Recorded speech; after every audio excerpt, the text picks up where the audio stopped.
Vamos proceder com a próxima audição, neste caso ao Conselho de Fiscalização da Base de Dados de Perfis da ADN, portanto, a pessoa indicada, o candidato que já se encontra connosco, que é o Sr. Dr. José Manuel Carnavarro, a quem eu cumprimento, com particular gosto pessoal e profissional neste caso, uma vez que espero que seja do seu agrado esta indicação e que de facto seja um bom trabalho que vai aqui desenvolver, tenho a certeza que será. Agradecendo a sua disponibilidade para estar aqui hoje connosco e diria desde já que vai ter 5 minutos para uma primeira apresentação, depois os seus deputados irão colocar as questões ou as que entenderem pertinentes e depois terá no fim mais uns 5 minutos para responder ao que entender que deve fazer. Portanto, passaria desde já a palavra ao Sr. para poder fazer a apresentação neste período de tempo que acabei de indicar. Muito obrigada. Dando a palavra. Muito obrigado, Sra. Presidente. Cumprimento também as senhoras deputadas e os senhores deputados, bem como funcionários parlamentares. Ora bem, eu apresento a minha candidatura, digamos assim, ou a minha candidatura é apresentada ao Conselho de Fiscalização da Base de Dados de Perfis da ADN, e eu queria muito rapidamente explicar-vos a minha disponibilidade para o cargo e porque é que acho que o conseguirei cumprir com o mínimo de aceitabilidade, porque se não fosse assim, não me predisporia para isso, nem me predisporia para vos maçar e para vos ocupar tempo.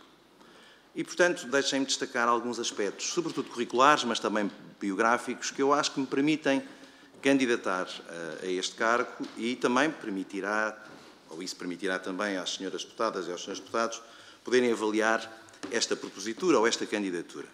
Bem, o Conselho de Fiscalização é, sobretudo, uma entidade reguladora e uma entidade fiscalizadora, no plano político, sobretudo, e dependente da Assembleia da República. Portanto, pegando neste dualismo que faz uma fiscalização no plano político e que depende da Assembleia da República, eu, no plano político, exerci alguns cargos, fui gestor público, fui secretário de Estado.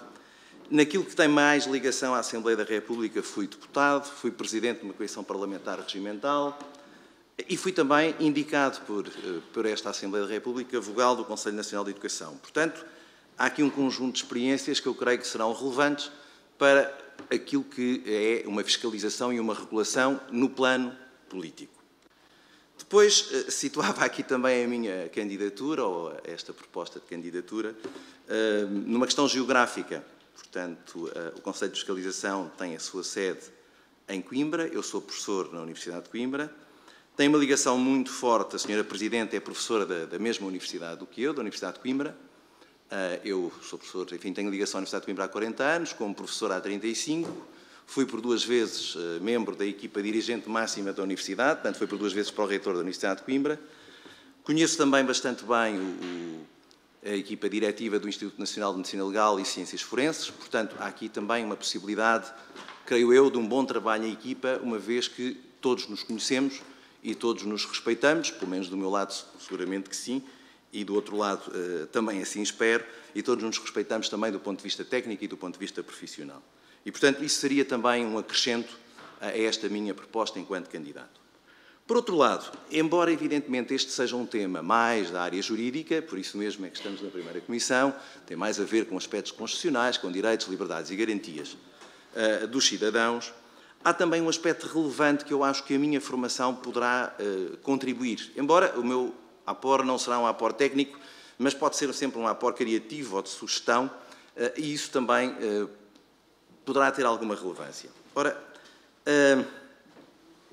o sucesso, digamos assim, evidentemente que o nosso quadro legal é muito garantístico e, portanto, é difícil comparar com outros países, porque há outros países em que as garantias pessoais não são tão fortes como em Portugal, e, portanto, encontramos perfis em países com a dimensão populacional do nosso muito superior àqueles que são encontrados em Portugal, mas eu desenvolvi um trabalho sobre percepção pública na área da ciência, essa é, digamos, uma parte da minha tese de doutoramento, embora a minha tese de doutoramento já tenha quase 30 anos, mas é uma área que me interessa bastante e eu acho que é relevante termos uma ideia de como é que as pessoas percepcionam esta questão do ADN e os perfis de ADN e as implicações que isso pode ter, não apenas para a investigação criminal, porque essas são seguramente as mais relevantes, ou aquelas que primeiramente surgem na cabeça das pessoas, desculpem-me o termo, mas também outros aspectos que podem ser relevantes e outros aspectos que devemos, se calhar, conhecer em termos de percepção pública para podermos incrementar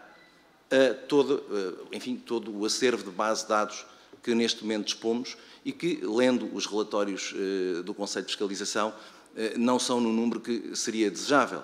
E, portanto, esse é um aspecto que eu acho que a minha formação, enquanto psicólogo social e enquanto pessoa que se interessa pela percepção pública, pode também dar aqui alguma ajuda. E, portanto, estes seriam 3 aspectos que eu considero que me habilitam a candidatar-me a este cargo. Se não houvesse uma componente política, uma componente técnica e uma componente de bom entendimento como equipa de trabalho, eu seguramente que não apresentaria esta candidatura. E, portanto, queria fundamentá-la nestes 3 aspectos, embora me falhe a formação jurídica, que evidentemente é uma formação fundamental, mas para isso está lá a Sra. Presidente e estará seguramente o outro membro e o suporte técnico de que o Conselho de Fiscalização disporá. E, portanto, serei, digamos assim, não propriamente uma carta fora do baralho, uma carta dentro do baralho, mas não propriamente o as de trunfo, mas eventualmente a manilha, o que também não é mau. E, portanto, fica feita a minha apresentação e estou, evidentemente, ao dispor das senhoras deputadas e dos senhores deputados para qualquer esclarecimento que julguem pertinente. E agradeço à senhora Presidente, é um gosto reencontrá-la e é também um gosto voltar à Assembleia da República, porque, enfim, passei cá há 4 anos e foi um gosto estar cá e um gosto de servir os portugueses e ter a oportunidade também de ter conhecido um conjunto de funcionários parlamentares que sempre se dedicam com uma enorme competência, um enorme profissionalismo, uma enorme abnegação, e nesse período, que foi o período entre 2011 e 2015, isso ainda foi mais de assinalar. Bem, seguramente que é de assinalar em todas as legislaturas, mas nessa foi aquela que eu cá estive, e, portanto, gostaria de assinalar isso. Muito obrigado a todos. Muitíssimo obrigada, agradecendo desde já a intervenção que fez, que acho que foi bastante esclarecedora, e deixar que lhe diga que nestes órgãos que são muito jurídicos, às vezes uma visão não jurídica faz a diferença para nós não ficarmos completamente enviosados, muitas vezes nas nossas tecnicidades, no juridiquês, como se costuma dizer, e não sairmos daí. É sempre importante visões diferentes. Só esta nota.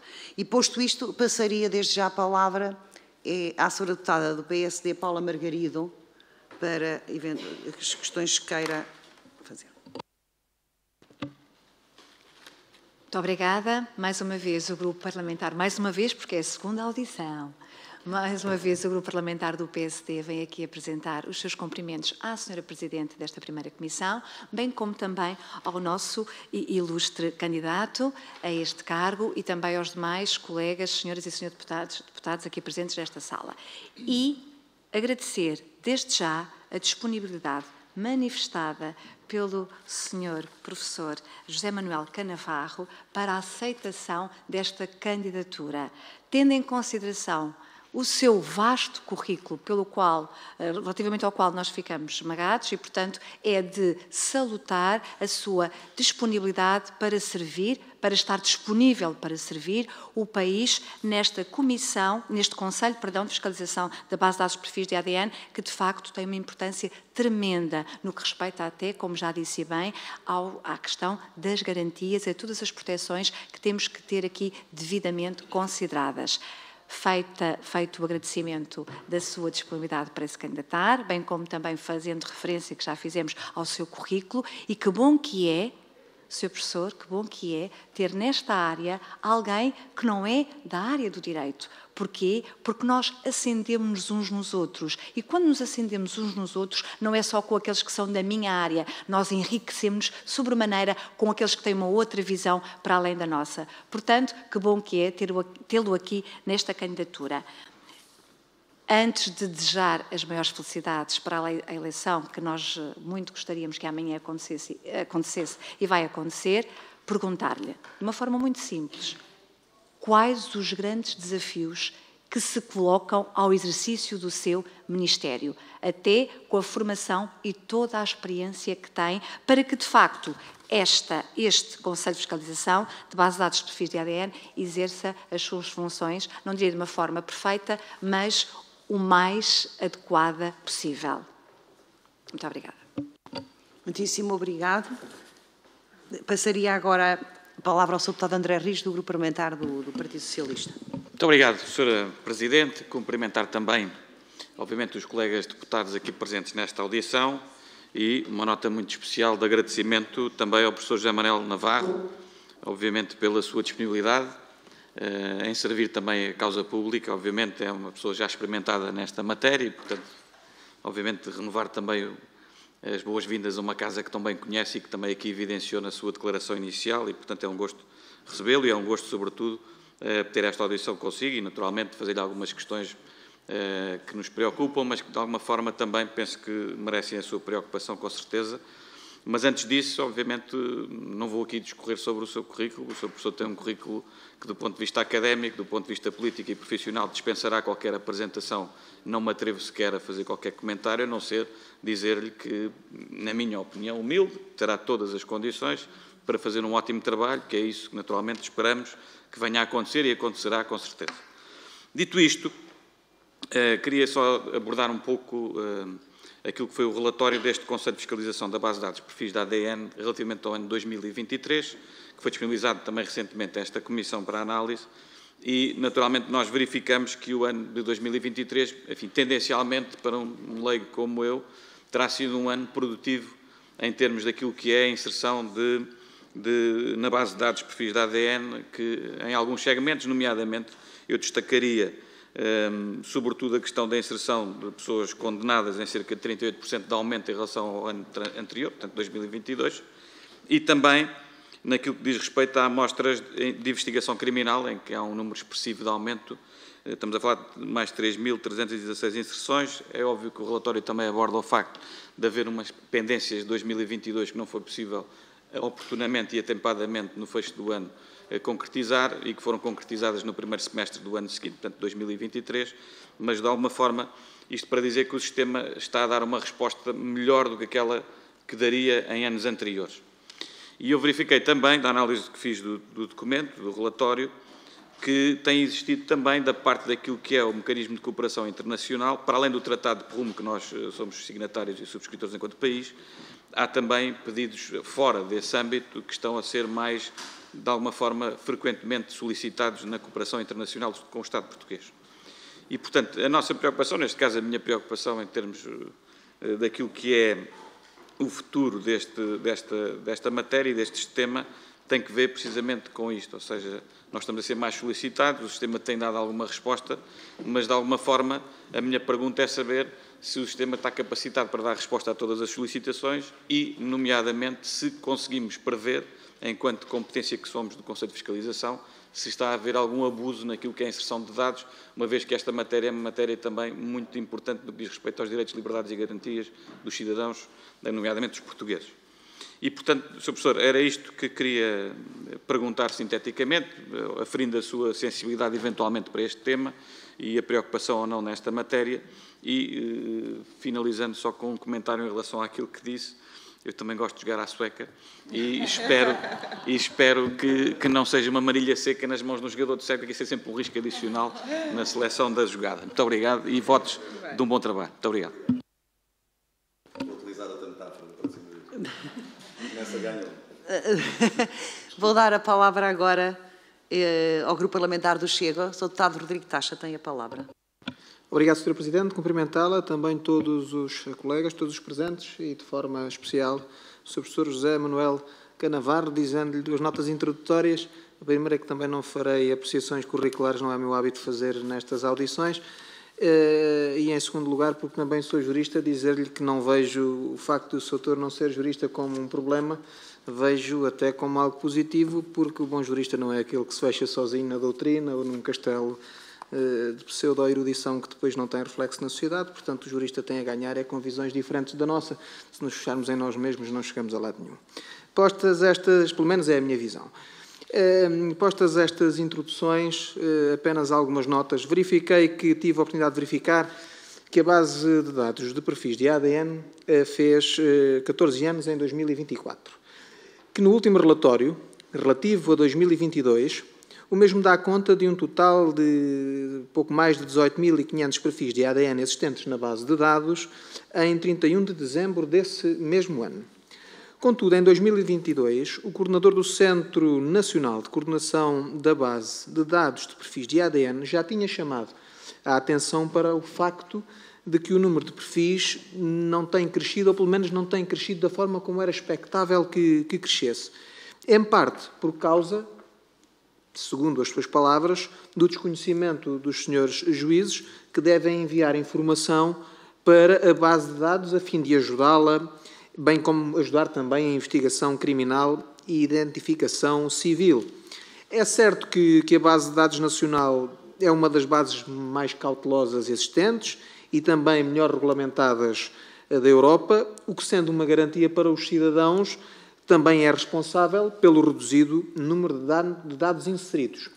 Entre uma e outra visão desta mesma matéria, pergunto-lhe nesse sentido que propostas poderão ter para promover a inserção na base de dados de toda a informação genética que a lei determina que lhe deve ser inserida, mas não é, de forma a dinamizar e dotar-nos do maior número de instrumentos necessários para melhor prosseguir, passo o pleonasmo, a prossecução desta Comissão. Muito obrigado.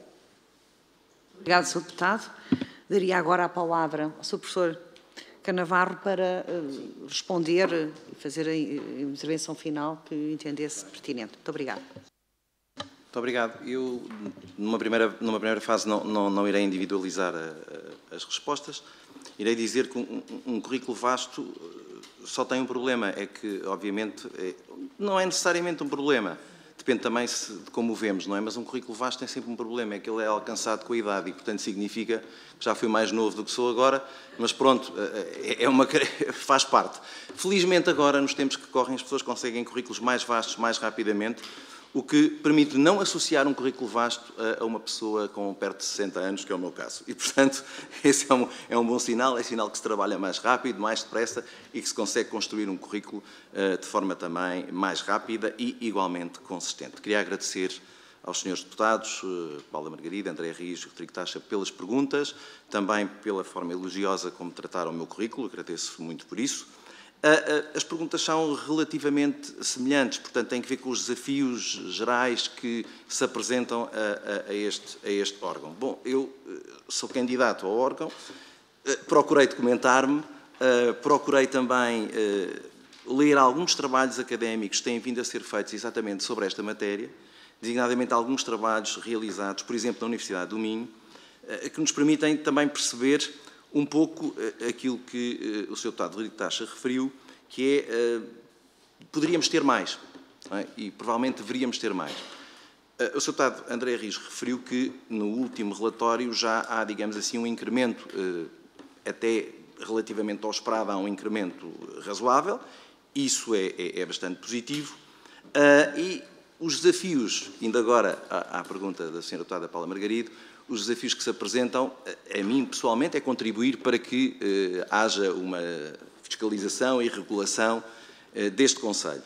Mas, do ponto de vista mais voluntarista, e um aspecto que eu não referi no meu currículo, mas que gosto sempre muito de referir, é que eu aos 54 anos resolvi ser empresário, não apenas empresário nacional, como empresário internacional. Portanto, eu tenho uma empresa, uma startup na Holanda, que trabalha em realidade virtual na recuperação de pessoas com problemas da AVC.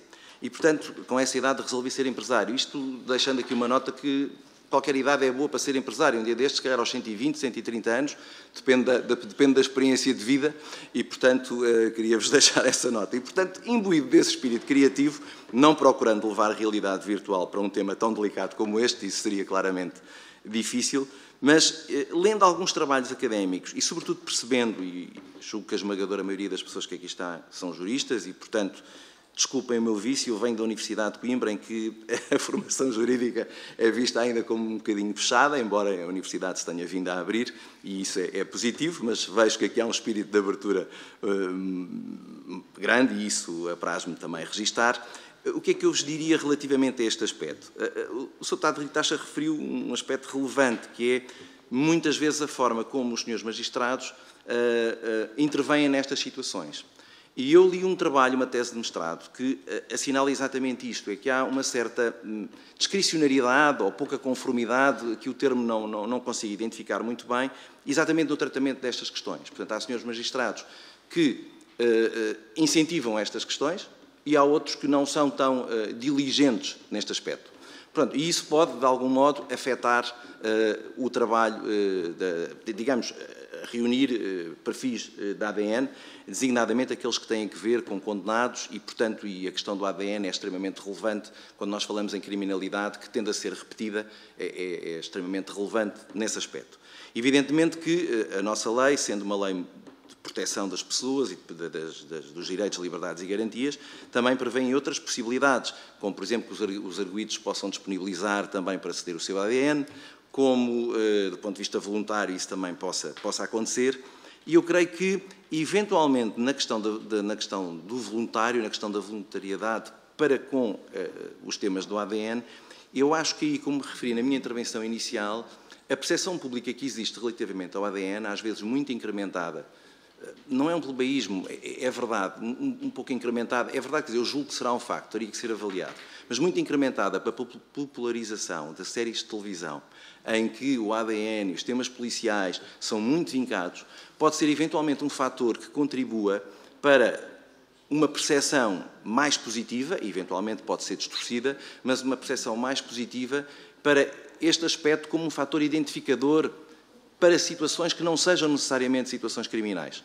Podem ser situações que se prendem com outros aspectos da vida das pessoas, designadamente questões relacionadas com heranças, questões relacionadas com outros aspectos que não necessariamente o aspecto criminal, e isso também pode ser relevante, e creio que, sendo o objetivo o crescimento da base de dados, poderei dar aqui alguma ajuda criativa e alguma ajuda em termos de impulso, e se esse for o entendimento do Conselho, vejo que o Conselho tem mais 2 pessoas, eu creio que é um aspecto que poderia ser trabalhado, no sentido de podermos ter uma base de dados maior, mais robusta e que seja comparável com outros países, embora noutros países, no exemplo da Bélgica, a lei não é tão garantística nem tão protetora como em Portugal e, portanto, é difícil comparar os 600 mil perfis de ADN que há na Bélgica com os que temos cá, porque a lei e a forma onde pode ser recolhido o ADN é muito diferente.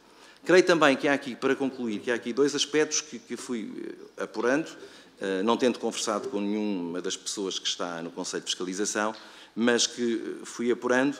Um dos aspectos, enfim, se for necessária alguma alteração legal, pois isso será com as senhoras e com os senhores deputados, porque sois os legisladores, e, portanto, nesse aspecto, aquilo que o Conselho pode fazer é recomendar e, quando da vinda cá, acentuar essas recomendações.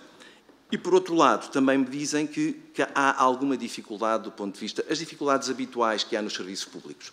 E, portanto, os serviços públicos esgotam-se muitas vezes na sua própria dimensão e, portanto, que também pode haver aqui algumas dificuldades do ponto de vista material, lato sensu, para que a recolha possa ser maior e, portanto, que há, não quero utilizar o termo, porque é um termo que enfim, mas é um termo mais utilizado noutras áreas, não creio que haja lista de espera, mas há, de alguma forma, algum constrangimento na recolha e é importante perceber como é que podemos fazer esse mesmo desconstrangimento. E, pronto, e depois também há aqui relações entre o Instituto Nacional de Medicina Legal e Ciências Forenses e os órgãos de polícia criminal e a magistratura, portanto também há aqui um conjunto de atores e de entidades que importa colocar, se calhar a trabalhar de uma forma mais não estou a dizer que não trabalham de uma forma interligada, mas é sempre possível trabalhar melhor e é também para isso que as pessoas se propõem para um cargo, é para que ajudem a que as coisas funcionem melhor. E, portanto, em suma, é isso e é para isso que me proponho. Muito obrigado.